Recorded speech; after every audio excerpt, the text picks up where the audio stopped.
Billy na me ke aloha. It's Kumu na Ehu coming to you from Ka Hale Hoaka on the island of Molokaʻi. And our MANAʻo Monday ʻōlelo Noʻeau is Kūlia I ka nuʻu. Let's say it all together. Kūlia I ka nuʻu.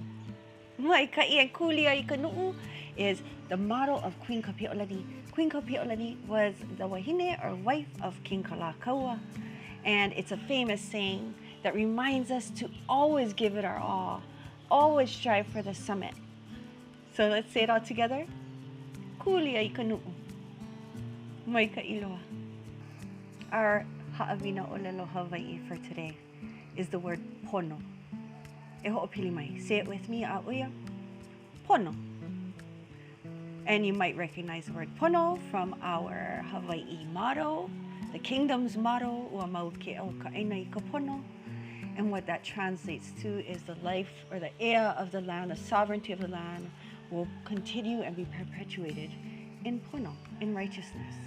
And throughout life, I think it's incredibly important that we try to align ourselves with being pono people. Because if we are pono people, our islands will be more balanced, more pono.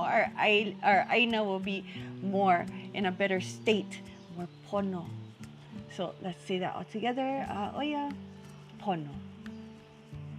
Maikaʻi loa.